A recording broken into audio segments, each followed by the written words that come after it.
मेरी प्रीतु बहुत अच्छी चाय बनाती है। बेटा प्रीतु, चाय तो ले आना। आई मम्मी।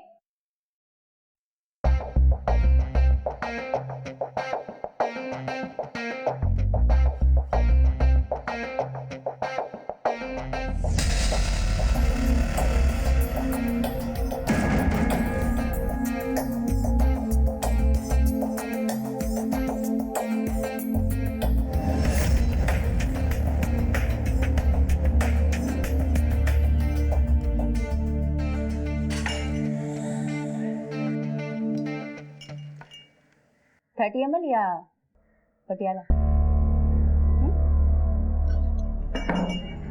क्या है मम्मी? मैंने तुझे चाय लाने को बोला था ना। ये क्या तमाशा कर रही है? ये क्या चल रहा है? क्या हमें बेइज्जत कराने के लिए बुलाया था यहाँ पे? बेइज्जत? बेइज्जती उनकी होती जिनकी कोई इज्जत हो। बेइज्जती तो मेरी हुई है, फटीचर कहीं के। चले आओ मुंह उठा के मुझे देखने के लिए। मेरी शादी किसी रईस बड़े आदमी से होगी। चलो निकलो ऐसे, निकलो। प्रीतो, चलो यहाँ से। वैसे भी बेइज्जत होने के लिए आए क्या? चलो।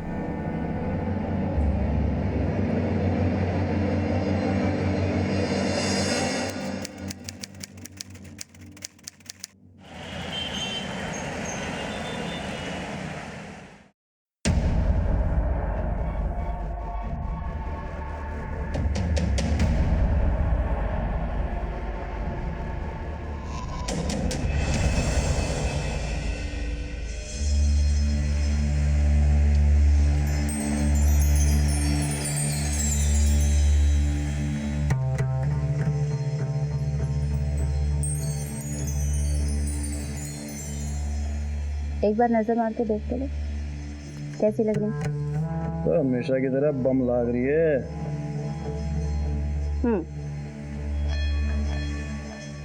बिना देखे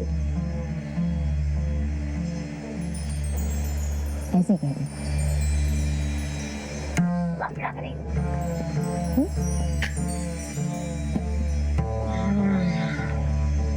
क्या बात है, आज बड़ा मूड में लाग रही है। कुछ चाहिए क्या तुझे? चाहिए नहीं, देने वाली हूँ। बिल्कुल थारे जैसा लौंडा, बाप बनने वाला है। सच?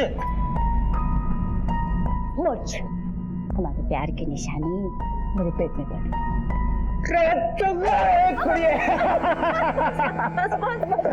अरे खुश कर दिया। अब देखना, और सबको पार्टी दूंगा। पहले तो गैंग वालों को लड्डू खिलाऊंगा।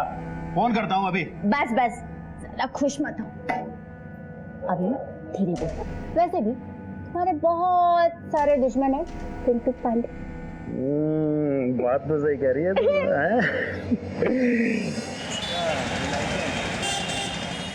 दिन ब दिन जवान होती जा रही है। माफ करना भाई साहब, मैंने देखा नहीं, वो बहुत जरूरी काम था ना, इसलिए चलाया। हमेशा भाई के हालचाल पूछने आते हो, कभी भाभी के भी पूछ लिया करो। ऐसा कुछ ना भाभी, बस थोड़ा काम में लगा रहता हूँ। काम बोल। भाई साहब, वो गोकुल शास्त्री के गैंग वाले सुलह करना चाहते हैं।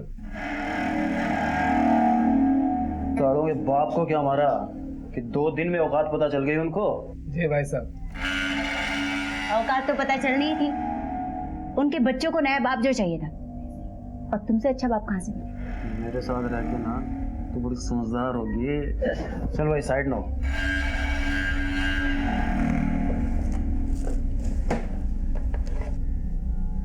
अरे प्रीतो, हाँ। ये रख, और मैं बच्चों का नामकरण करके आता हूँ। ठीक है? जल्दी आना, राजमा चावल बना रही। बबन तू भी आ जाना। तो ठीक है, चल भाई।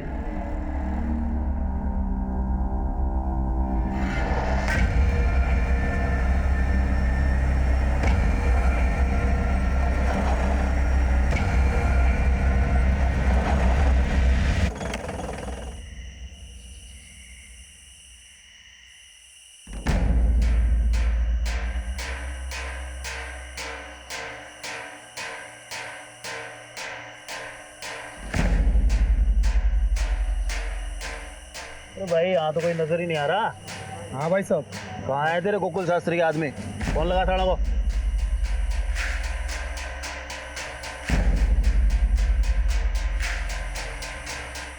भाई साहब कोई फोन ही नहीं उठा रहा। भाई कुछ गड़बड़ लग रही है मुझे। चल भाग यहाँ से, भाग।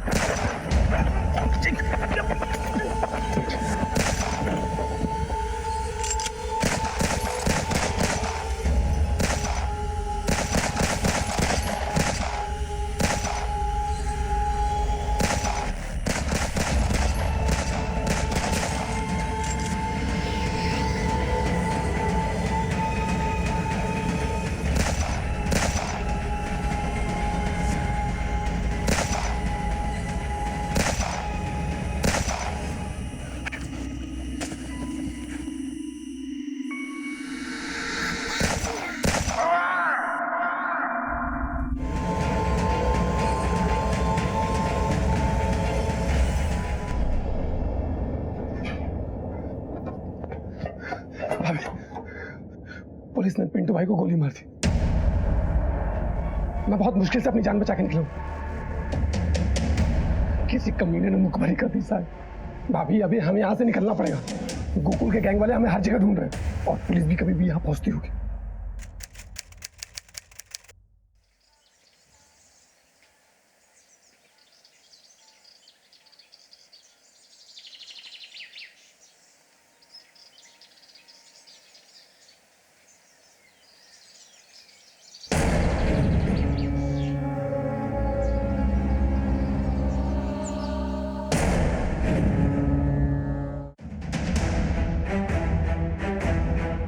सर जैसे हमने बॉडी को देखा वैसे ही आपको कॉल करके बुलाया। साइड दीजिए, साइड दीजिए। सर लड़की की उम्र कुछ 18 से 20 साल लगती है। सर पर गहरी चोट लगी है। किसी ने बहुत बेरहमी से मारा है सर।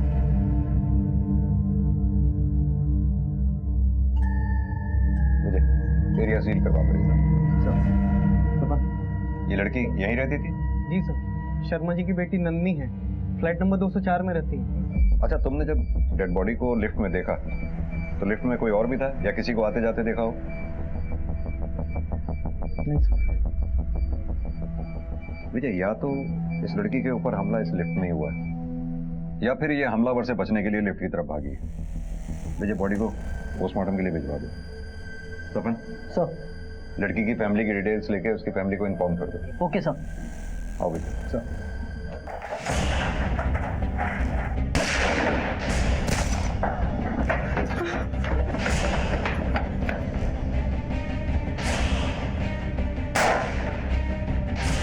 तो भाभी चलो यहाँ से निकलना पड़ेगा।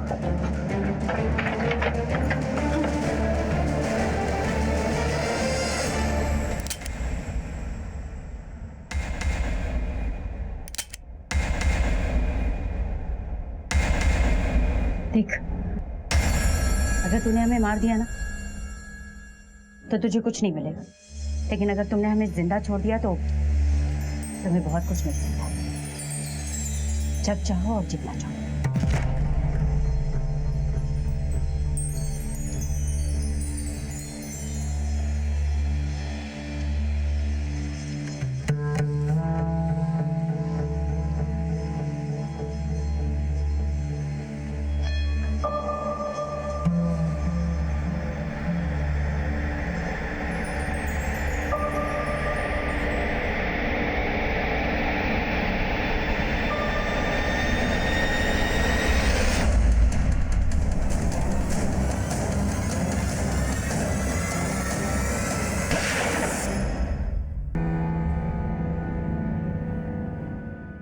क्या हुआ ऐसे क्यों बोल रहे? जान है तो जान।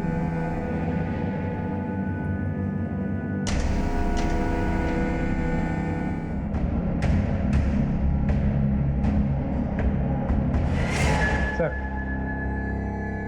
टेबल पे खाने की प्लेट एक है और खाना भी उसने आधा खाया है। आई थिंक वो जो खाना खा रही थी हमला तभी हुआ होगा। विजय, इस पूरी बिल्डिंग के, मेन गेट के, इस फ्लोर के, सबके सीसीटीवी फुटेज चेक करो। पता चल जाएगा उस दौरान घर में कौन आया कौन गया।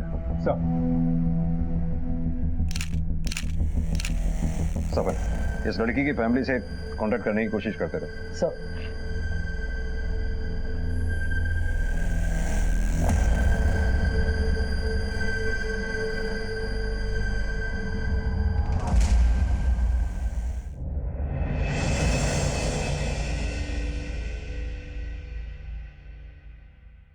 थैंक यू भाई।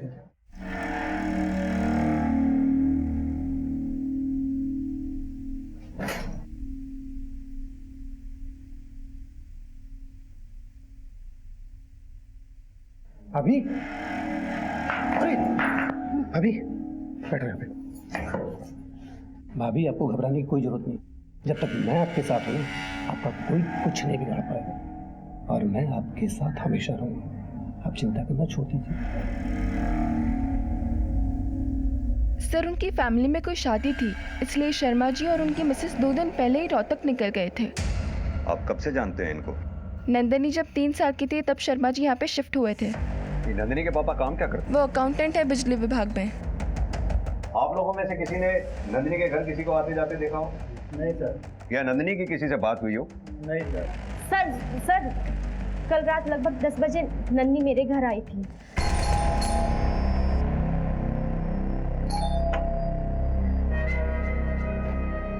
अरे नंदिनी, सॉरी दीदी इतनी रात को आपको डिस्टर्ब किया। वो मेरे पास सुबह सैलेड के लिए खीरा नहीं है, अगर आपके पास है तो दे दीजिए ना प्लीज। हाँ मैं लाती हूँ। सर इतनी प्यारी और जोली नेचर की लड़की के साथ ऐसा कुछ हो सकता है? मुझे तो यकीन ही नहीं हो रहा है।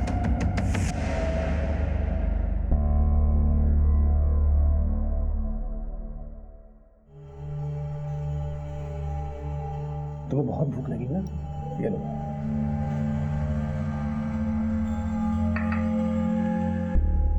तो मेरा कितना ध्यान रखता है ना।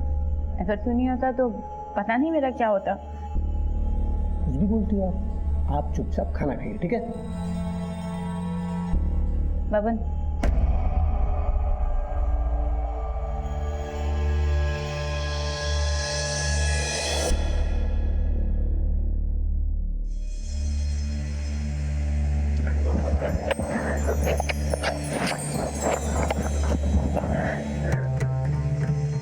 अब मैं तेरी भाभी नहीं, और मैं अच्छे से जानती हूँ तो हमेशा से मुझे पसंद करता है।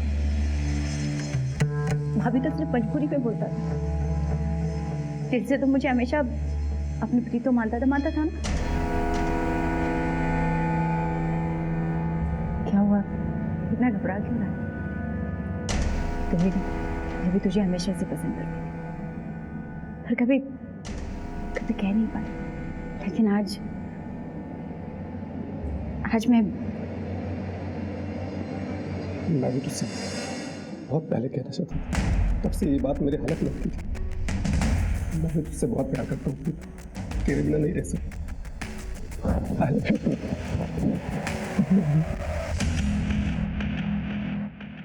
सर नंदिनी के घर के फुटेज ये देखिए सर। ये फुटेज मैंने एक बार नहीं बल्कि कई बार बहुत ध्यान से चेक किया। रात भर नंदिनी के घर पे ना कोई आया ना गया। ऐसा कैसे हो सकता है? मुझे कहीं ऐसा तो नहीं जिसे हम सीसीटीवी फुटेज में ढूंढ रहे हैं वो घर में किसी और रास्ते से अंदर घुसा हो, जैसे पाइप से चढ़ के या खिड़की के जरिए? नहीं सर, पॉसिबल ही नहीं। मैंने बहुत अच्छे से चेक किया था। हर खिड़की के बाहर ग्रिल लगी हुई है। अगर कोई पाइप चढ़ के ऊपर आ भी जाता तो ग्रिल लगे हैं, इसकी वजह से वो अंदर नहीं जा पाता। अंदर जाने के लिए एक ही दरवाजा है, वो है मेन डोर। अब सवाल ये उठता है कि वो जो कोई भी था घर में घुसा कैसे? सर नंदिनी के माँ पापा गए।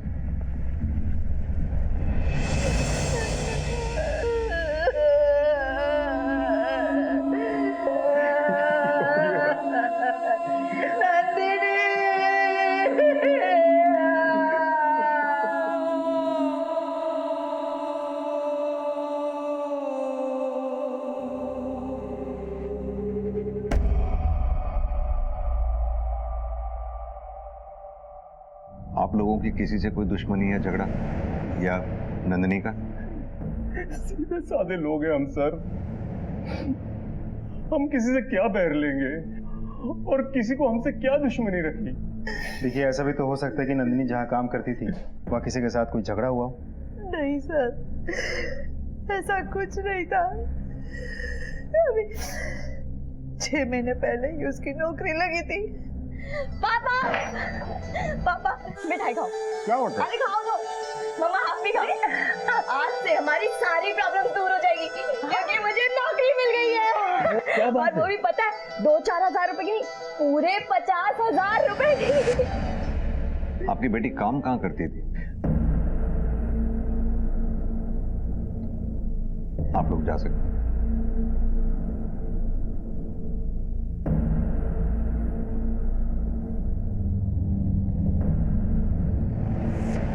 विजय, कुछ तो जरूर हुआ होगा जिस वजह से नंदिनी की जान गई, उसका इतनी बेरहमी से कत्ल हुआ। एक काम करो, नंदिनी के सारे दोस्तों से पूछताछ करो, पता करो क्या नंदिनी के माँ बाप वाकई उस दिन शादी में गए थे। सर, आपको लगता है इसमें नंदिनी के माँ बाप का हाथ हो सकता है? फिलहाल तो कुछ भी नहीं कहा जा सकता, लेकिन हमें हर एंगल चेक करना होगा, कुछ भी छूटना नहीं चाहिए। सर, पुलिस ने नंदिनी की मौत से जुड़े हर पहलू को जांचना शुरू किया, लेकिन उनको कोई ठोस दलील नहीं मिल रही थी। अब तक की मिली जानकारी से इतना तो साफ था कि नंदिनी की जिंदगी में कुछ तो रहस्यमय चल रहा था। पुलिस हर सबूत और बयान का बारीकी से मुआयना कर रही थी। सर, हमने नंदिनी के दोस्तों से, फैमिली से, आस पड़ोस वालों से पूछताछ की, लेकिन हमें ऐसा कुछ भी नहीं मिला जिससे हम किसी पे शक कर सकें। उसका किसी के साथ कोई अफेयर भी नहीं था। सर, जब से उसने वजन कम किया था, उसको मेकअप का और कपड़ों का नया शौक चढ़ा था। बाकी सब कुछ पहले जैसे ही चल रहा था। और मैंने उसके माँ बाप के बारे में पता किया, वो लोग शादी में वाकई रोहतक गए।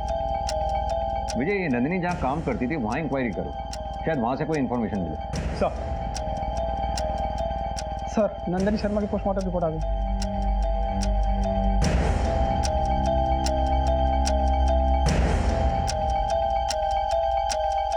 ये कैसे हो सकता है?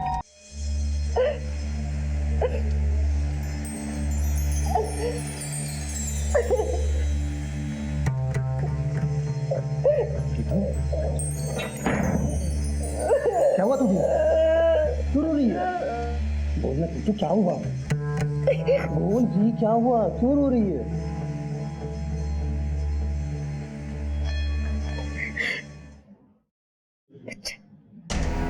अच्छा, तेरा बच्चा पड़ रहा है मेरे पेट में। क्या वो दिखाऊंगी मैं दुनिया को? किसी और की विधवा और किसी और का बच्चा पेट में लिए घूम रही हूँ। एक दिन तू भी मुझे छोड़ के चला जाएगा, ये सोच कर डर लगता है। देख, मेरी बात सुन, मेरे को भरोसा, मैं तुझे और अपने बच्चे को छोड़ के कहीं नहीं जाऊंगा। मैं हमेशा तेरे साथ रहूंगा, मैं हमेशा तेरे साथ रहूंगा।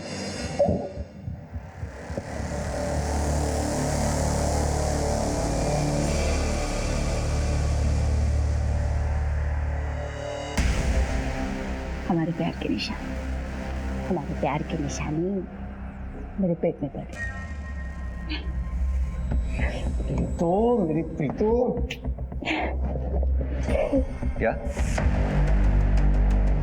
डॉक्टर, कोई ऐसा क्यों करेगा? और नंदिनी ऐसा क्यों करेगी? अपने आप को ऐसे घाव कोई क्यों देगा जिससे उसकी मौत हो जाए? ये देखिए सर, नंदिनी के सर पे जो चोट है और दीवार पर जो खून के धब्बों के निशान हमें मिले हैं, वो दोनों आपस में मैच करते हैं। सर, बात यह है कि जो इंजरीज हैं वो मेनली फोरहेड पे हैं, जो तभी होता है जब इंसान अपना सर खुद दीवार पर मारता है, और अगर कोई अटैकर होता तो इंजरीज स्कल पर भी होते। यानी कि नंदिनी ने अपना सिर खुद दीवार से पटका। हमारी इंक्वायरी में जहाँ तक हमें पता चला है, नंदिनी ऐसी लड़की नहीं थी कि वो आत्महत्या कर ले, और ना ही उसे कोई दिमागी बीमारी। बिल्कुल कर सकता है सर, इन मेडिकल ड्रग्स की वजह से। जिस मात्रा में ये नंदिनी के शरीर में पाई गई हैं, उस हालत में इंसान कुछ भी कर सकता है। सर, नंदिनी के माँ बाप ने हमें नंदिनी का जो विजिटिंग कार्ड दिया था वो तो फेक है। उस नाम की कोई कंपनी है ही नहीं, और उस एड्रेस पे जो बिल्डिंग का नाम लिखा था वो तो खंडर बन चुकी है। और नंदिनी ऐसा कर क्यों रही थी? अपने माँ बाप से झूठ क्यों बोल रही थी? उसका तो कोई अफेयर भी नहीं था जिसे छुपाने के लिए वो ऐसा करे। क्या नंदिनी दोहरी जिंदगी जी रही थी? विजय, काम करो, इस नंदिनी की सारी इंफॉर्मेशन निकालो, कहाँ जाती थी, किससे मिलती थी, अकाउंट डिटेल्स वगैरह वगैरह। मुझे लगता है कहीं कुछ ऐसा है जो अभी तक हमारे सामने नहीं आया। नंदिनी को कोई नशे की लत नहीं थी सर, आप उसे बदनाम कर रहे हो। देखिए, हम उसे बदनाम नहीं कर रहे। ये नंदिनी की पोस्टमार्टम रिपोर्ट है, जिससे साफ साफ जाहिर होता है कि नंदिनी के शरीर में भारी मात्रा में ड्रग्स मिले। देखिए, बच्चे जब बड़े हो जाते हैं, बहुत सी बातें अपने माँ बाप से छुपाने लगते हैं। हो सकता है नंदिनी ने ये नशे की बात भी आप लोगों से छुपाई हो, जिसकी वजह से उसकी जान गई। अब हमें पता ये करना है कि नंदिनी को ये मेडिकल ड्रग्स कहाँ से मिले जिनकी उसे लत लगी थी। और तो और, नंदिनी के ऑफिस का जो आपने विजिटिंग कार्ड हमें दिया था, उसका एड्रेस भी फेक है। ना तो उस नाम की कोई कंपनी और ना ही कोई बिल्डिंग। आपको जरूर कुछ गलतफहमी हुई है। वो भला ऐसा क्यों करेगी? नंदिनी का किसी बीमारी का इलाज चल रहा था इन दिनों? नहीं सर, इलाज तो नहीं, पर हाँ वजन घटाने के लिए उसने स्लिमिंग क्लिनिक ज्वाइन किया था।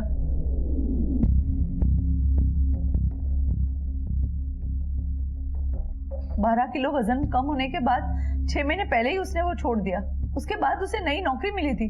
नाम क्या है उस क्लिनिक का? Insta chef weight loss clinic. Nandini बचपन से थोड़ी मोटी थी, लेकिन बड़े होते होते उसे इस मोटापे से टेंशन होने लगी। कोई उस पर हंसता तो कोई उसको टोकता, वो बहुत दुखी हो जाती थी। सर ये रही मेरी नंदिनी की तस्वीर। क्लिनिक जाने के बाद उसका वजन तेजी से घटने लगा। वो उसे कुछ दवाइयां देते थे जिससे उसका वजन घट रहा था। स्लिमिंग सेंटर ज्वाइन करने के बाद क्या आपने नंदिनी में वजन घटाने के अलावा कोई और चेंज नोटिस किया था? नहीं सर, वजन कम होने के बाद नंदिनी बहुत खुश थी, नए फ्रेंड्स बना रही थी, फ्रेंड्स के साथ बाहर जा रही थी। बट हाँ थोड़ी सी चिड़चिड़ी हो गई थी। कॉन्फिडेंस बहुत बढ़ गया था उसका, लेकिन साथ ही उसका मूड स्विंग्स भी बढ़ने लगे था।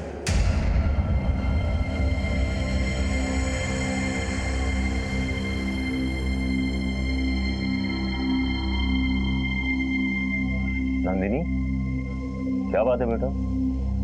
चुपचाप बैठो अकेले यहाँ। कोई परेशानी हो तो अपने पापा को बताओ। नंदिनी, मेरे चुप बैठने का मतलब ये बिल्कुल नहीं है कि मैं परेशान हूँ। अरे 2 मिनट शांति से बैठने दो ना मुझे कोई।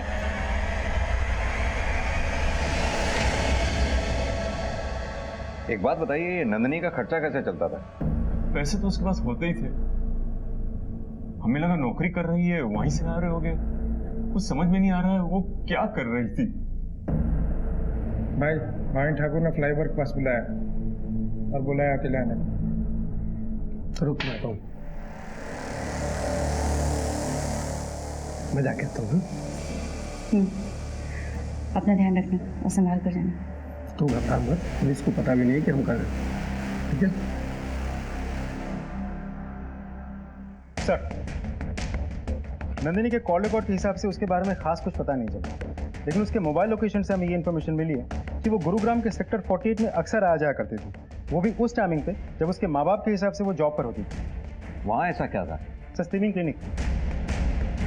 कोर्स पूरा होने के बाद नंदी शर्मा इस एरिया में क्यों जाया करती थी? इस स्लिमिंग क्लिनिक का क्या राज है? सर इस क्लिनिक के बारे में खास कुछ तो पता नहीं चला, लेकिन इतना पता चला है कि ये कंपनी 5 साल पुरानी है और दिल्ली एनसीआर में कुल मिला के 12 ब्रांचेस हैं और सारे के सारे ब्रांचेस बहुत अच्छा बिजनेस कर रही है। और हाँ सर, नंदिनी शर्मा के फाइनेंशियल डिटेल्स सर, इसके हिसाब से नंदिनी की कोई फिक्स सैलरी नहीं थी, लेकिन फिर भी हर महीने 40 से 60 हज़ार रुपये कैश उसके अकाउंट में डिपॉजिट हो जाते थे। विजय, होना हो इस नंदिनी शर्मा का कोई ना कोई राज इस स्लिमिंग क्लिनिक से जुड़ा होता है।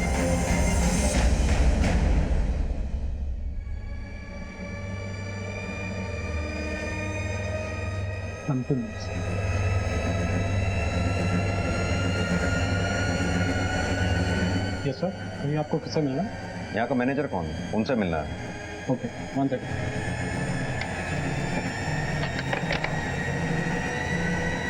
तुम यहीं रुको।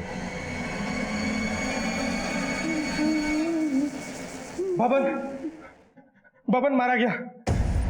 पुलिस ने हमें फंसाया था वहां पे। पुलिस यहाँ कभी भी आ सकती है, हमें तुरंत यहाँ से निकलना होगा।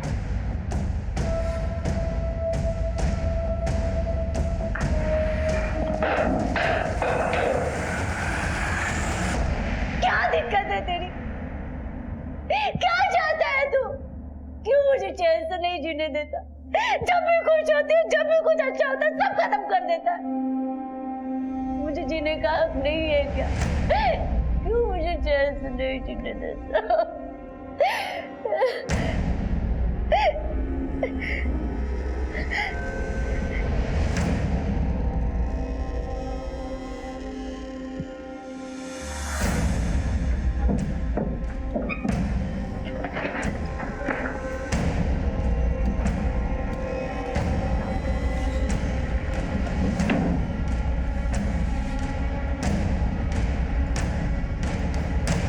अभी आप कहाँ जाओगे?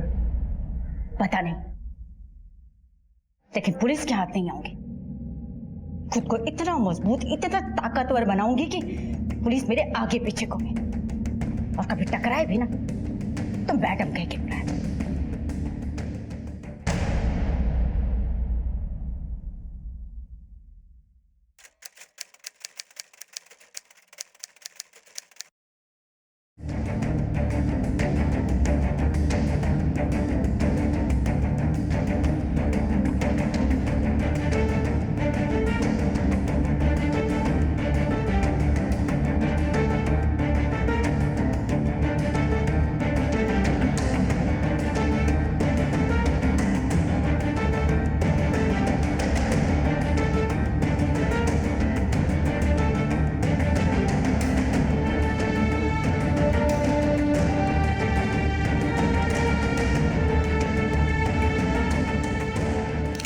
बुजुर्गों के लिए घर दान करके मैं उन पर कोई एहसान नहीं करती, बल्कि मालिक ने मुझे जो दिया है वही मैं दूसरों को दे रही हूँ।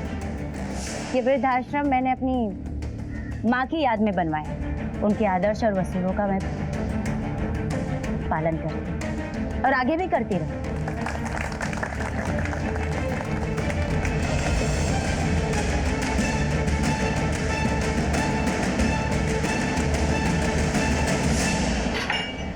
थर्टी एमएल या पटियाला? हमारे प्यार की निशानी मेरे पेट में ये रख, और मैं बच्चों का नामकरण करके आता हूँ। पुलिस ने पिंटू भाई को गोली मार दी। मैं तुझसे बहुत प्यार करता हूँ।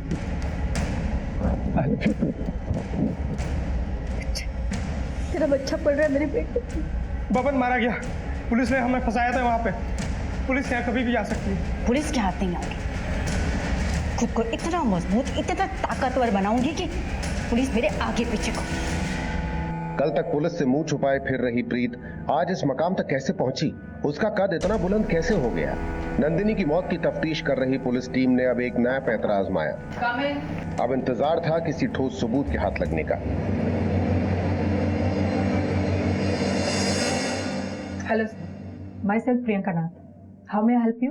हमें नंदिनी शर्मा के बारे में आपसे कुछ बात करनी थी। 6 महीने पहले पेशेंट थी वो आपकी। Please have a seat. जब नंदिनी के बारे में सुना तो बहुत बुरा लगा। मेरा तो दिल ही बैठ गया था जब मुझे पता चला। हमने तो उसके घर पे कंडोलेंस हैम्पर में भेजा था। एक बात बताइए, वजन घटाने के लिए आप अपने पेशेंट्स को लाइसेंस पिल्स देते हैं? पिल्स? नहीं तो, हम तो उन्हें मल्टीविटामिन देते हैं। बल्कि ये पिल्स के तरीके तो हम उन्हें सजेस्ट भी नहीं करते, क्योंकि जितनी जल्दी इससे वेट लॉस होता है उतनी ही जल्दी वापस बढ़ता भी है। हम एकदम साइंटिफिक तरीके से ट्रीटमेंट करते हैं। आइए मैं आपको दिखाता हूँ।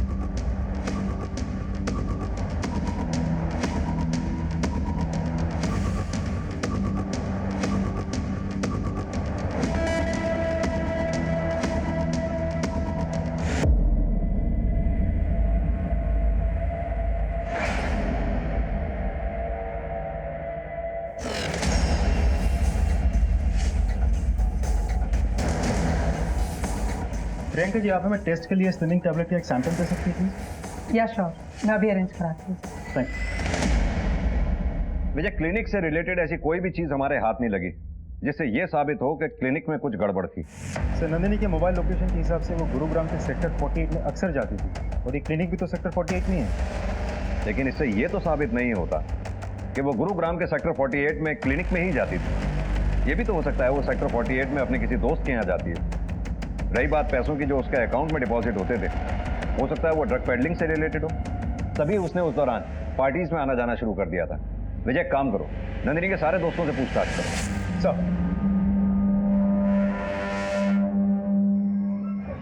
हो जाएगा सर जी, हो जाएगा, बिल्कुल हो जाएगा। आप बोलिए तब। चलो खाना खा लो बच्चा। नहीं, थोड़ा मोबाइल खाना खा लो। नहीं जाऊंगा। दिव्या, क्या बदतमीजी है ये? हाँ, दोबारा किसी लड़की या आंटी से ऐसे बात की ना तो खाल खींच लूंगी। सॉरी बोलो आंटी को। सॉरी। जाओ खाना खाने, जाओ।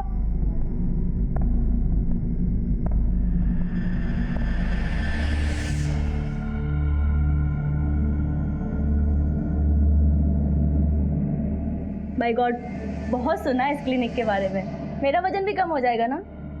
पता है, लोग मुझे फैटी, मोटी, पता नहीं क्या क्या बोल के चढ़ाते हैं। अगर ऐसे ही चलता रहा तो कैसे मेरी शादी होगी? कैसे नहीं होगी तुम्हारी शादी? बिल्कुल होगी। और ये शादी क्या चीज़ है? एक बार हमारे साथ जुड़ने के बाद तुम्हारी भी जिंदगी बदल जाएगी, बाकी लड़कियों की तरह। सच? बिल्कुल।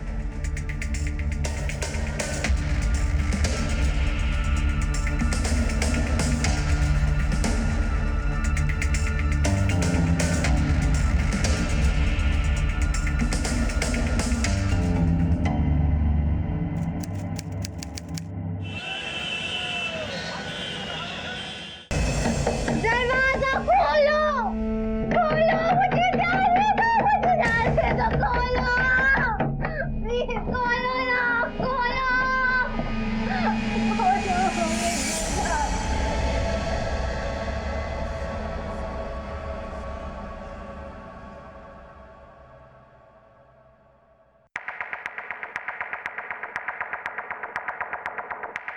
कुछ मिला? नहीं सर, अभी तक तो सब कुछ नॉर्मल लग रहा है, पर एक बात है जो मुझे थोड़ी सी अजीब लगी।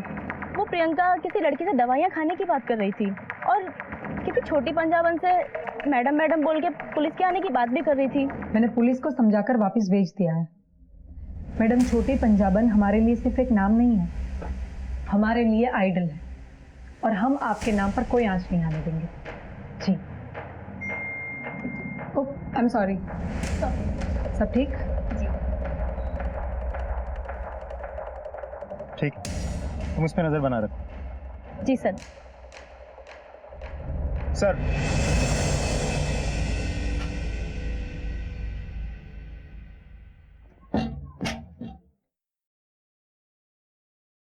लो खाना खा लो।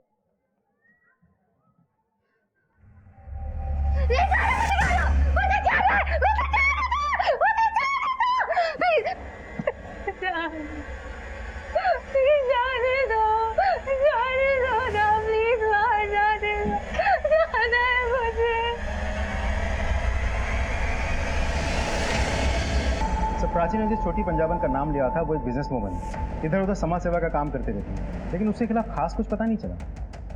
विजय, भूतों का भी पास्ट होता है, ये तो फिर भी एक इंसान है। इस छोटी पंजाबन का कोई तो बैकग्राउंड होगा। सर, इस छोटी पंजाबन के बारे में सिर्फ इतना पता चला कि कुछ साल पहले रोहतक पुलिस इसे ढूंढ रही थी। कुछ पेंडिंग केसेस थे इसके खिलाफ, लेकिन कभी ढूंढ नहीं पाए। सर, ये भी पता चला है कि ये case inspector Alok Sharma investigate कर रहे थे, लेकिन ये माना जाता है कि दबाव की वजह से ये केस वो सॉल्व नहीं कर पाए।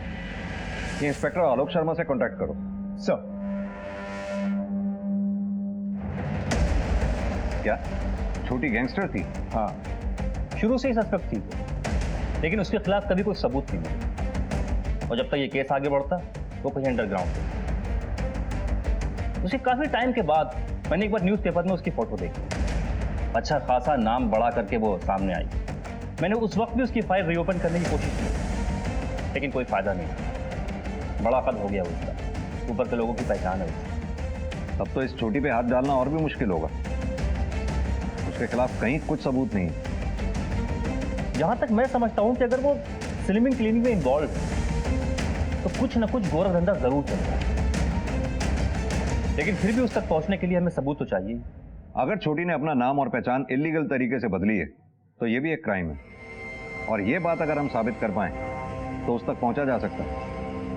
एक इंसान है जो हमारी मदद कर सकता है, आप उसे लेके जाइए, सब सच सामने आ जाएगा।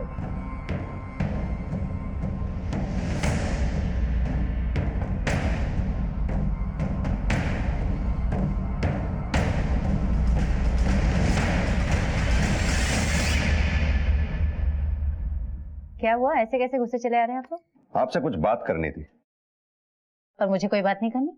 हमसे नहीं करनी, लेकिन इनसे तो करनी होगी।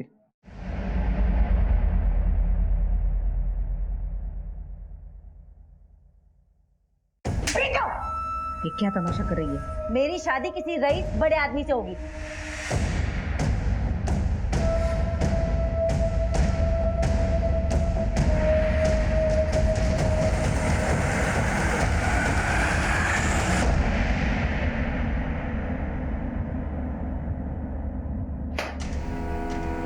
इतने साल गैंगस्टर बने रहने के बाद अचानक समाज सेविका बन गई। कमाल का हृदय परिवर्तन है। नहीं, पहले पिंटो के साथ, फिर बब्बन के साथ, फिर अचानक अंडरग्राउंड, अब इतने सालों बाद गुरुग्राम में समाज सेविका और बिजनेस वुमन बनकर बाहर आई। कहां से आया इतना पैसा? क्या गोरख धंधा चल रहा है उस स्लिमिंग क्लिनिक में? क्या लेना देना है तुम्हारा उससे? अगर मैं गैंगस्टर तो आप पुलिस वाले, आप लोग क्या है?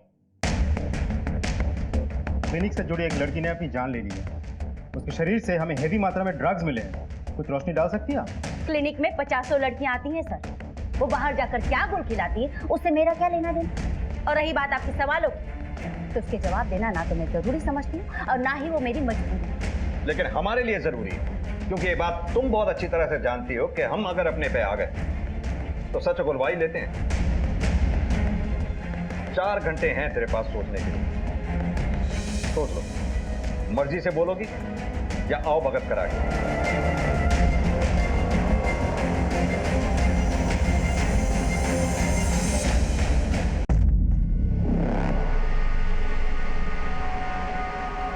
रही हो तुम यहाँ? कुछ नहीं मैम, वो किसे पूछकर तुम मेरे कैबिन में आई? और ये लैपटॉप में क्या कर रही थी तुम? और वो क्या छुपा रही हो? यहाँ दो।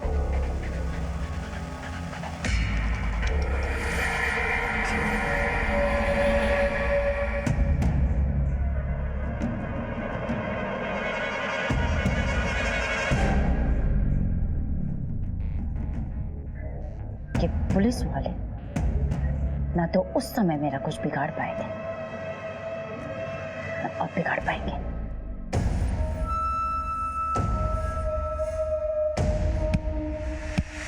मैडम ये क्या कर रहे हो? मैम पुलिस क्या हो? मैम पुलिस मुझे फंसाना चाहती है। मैम झूठा केस बनवाने के लिए मेरी ऐसी हालत कर दी। मेरी आप लोगों से विनती है कि आप लोग मेरी मदद करिए, इस केस को लेके जाइए। देखिए पुलिस वाले क्या जुल्म कर रहे हैं। लेकिन सर, जी सर, कमिश्नर साहब का फोन था। ये मामला नेशनल मीडिया ने उछाल दिया। ये छोटी पंजाबन बहुत चालू चीज निकली, गेम खेल गई हमारे साथ। अब इसे छोड़ने के अलावा हमारे पास कोई चारा भी नहीं है। सर बाहर पूरी मीडिया जमा है, वो लोग इस केस को ऐसे दिखा रहे हैं जैसे कि गलती हमारी हो, और प्राची को भी क्लिनिक से निकाल दिया गया है। सर कुछ समझ में नहीं आ रहा है, हम करें तो क्या करें? किसी के खिलाफ हमारे हाथ कोई सबूत नहीं है। अब नंदिनी की मौत का राज खुलेगा कैसे? मैडम मैंने ही आपको फ़ोन किया था। मेरी बेटी लापता थी, मैंने उसकी मिसिंग कंप्लेंट भी लिखवाई थी, लेकिन जब से मेरी बेटी वापस आई है अजीब सी हो गई है। वो हमेशा ड्रग्स के लिए परेशान रहती है। मैंने बहुत कोशिश की उसकी ड्रग्स की लत छुड़ाने की, लेकिन कोई फ़ायदा नहीं हुआ। मेडिकल रिपोर्ट से पता चला है कि तुम्हारे ब्लड में कुछ ड्रग्स के ट्रेसेस पाए गए हैं, और तुम्हारे पापा का कहना है कि तुम्हारी ड्रग्स की लत छुड़वाने के लिए उन्होंने तुम्हें कमरे में बंद करके रखा था। क्या ये सच है? ये ड्रग्स की लत तुम्हें कैसे लगी? कौन देता था तुम्हें ये ड्रग्स?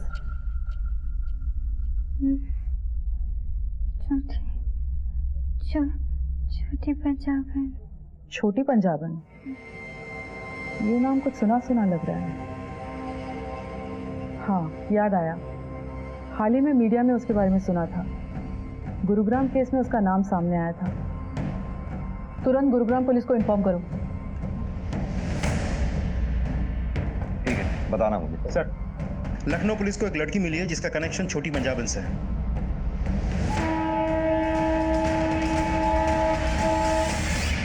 कुछ साल पहले मैं अपने बॉयफ्रेंड के साथ भाग गई थी, क्योंकि मुझे पता था पापा नहीं मानेंगे। उन्हें वो बिल्कुल पसंद नहीं था, और पापा सही भी थे मैम। वो मुझे भगा कर ले गया और मुझे छोटी पंजाबन को बेच दिया उसने मुझे एक कमरे में बंद करके रखा और मुझसे जबरदस्ती धंधा कराने लगी। क्या हुआ? अरे पगली, तुझे मालूम नहीं, इस धंधे में ना पैसा ही पैसा है। दर्द होता है ना, चल ये ले। कुछ दिन दवाई खा के काम चला ले, तो धीरे धीरे आगे हो जाए। ले ले ले। दवाई के नाम पे मुझे ड्रग्स की लत लगा दी। मैं बुरी तरह से फंस चुकी थी। दिन रात मैं वहाँ से बस भागने की प्लानिंग करती रहती थी, और जैसे ही मुझे वो मौका मिला मैं फौरन वहाँ से भाग के पापा के पास आ गई। लेकिन उस ड्रग्स की लत ने मेरा पीछा नहीं छोड़ा। स्वाति, इस छोटी पंजाबन के गले का फांसी का फंदा तैयार करने का समय आ गया है। फांसी का फंदा मेरी जूती से? लड़कियां ये सब अपनी मर्जी से भी तो करती हैं सर। मैंने इसमें क्या नया कर लिया? उनका इस्तेमाल पैसे कमाने के लिए किया, और हाँ, बड़ी ईमानदारी से उन सब का हिस्सा उन्हें दिया। मुझे नौकरी मिल गई है, पूरे 50,000 रुपए की। वैसे भी लड़कियां हमेशा दूसरों का सहारा ढूंढती रहती हैं, रोते धोते रहती हैं। मैंने तो उन्हें समझाया कि बेवकूफ लड़की हो, तुम्हारे पास तुम्हारा खुद का बहुत कुछ है, क्यों किसी और के लिए रोना? और इस मिशन में तू नंदनी, रितु और न जाने ऐसी कितनी लड़कियों की खरीद फरोख्त की, उन्हें नशे की आदत डाली ताकि तेरे और दलालों के चुंगल में फंसी रहे। धंधा कोई भी हो सकता, खरीदना बेचना तो पड़ता ही। और नंदिनी ने भी कुछ कम पैसे नहीं बनाए। जब नहीं झेल पाई तो मर गई। मैंने थोड़ी ना मारा है उसे। कितनी लड़कियों की जिंदगी बर्बाद कर दी है तुमने, इस बात का एहसास है तुम्हें? मैंने किसी के साथ जोर जबरदस्ती नहीं की सर। और मैंने नया क्या किया है? अब माल की डिमांड आएगी तो पूरी तो करनी पड़ेगी ना। किसी को 16 की चाहिए तो 30 की तो नहीं दे सकती ना सर।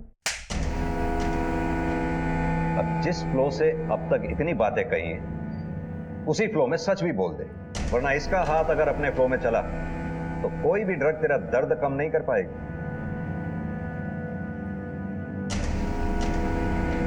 पिंटू की डायरी से मुझे बहुत से बड़े बड़े नेताओं और बिजनेसमैन के बहुत सारे छिपे हुए राज हैं। मैंने उन्हें धमकाकर अपने लिए एक नया नाम और पैसा इकट्ठा किया। जगह जगह पर मेरी क्लिनिक चलती है सर। बहुत सी लड़कियां आती जाती हैं, उनमें से मुझे जो पसंद आती थी लगता था कि अच्छी है, अच्छे पैसे मिलेंगे। उन्हें लालच देकर मैं अपने धंधे में ले लेती थी। और यकीन मानिए सर, उसके लिए मुझे बहुत ज्यादा मेहनत नहीं करनी पड़ती थी। बहुत सी तो ऐसे ही रोते धोते आ जाती थी खुद ही। अच्छा हुआ तूने खुद सच बोल दिया। अब तेरे उन्हीं आकाओं को तेरे साथ यहीं सलाखों के पीछे बंद करेंगे।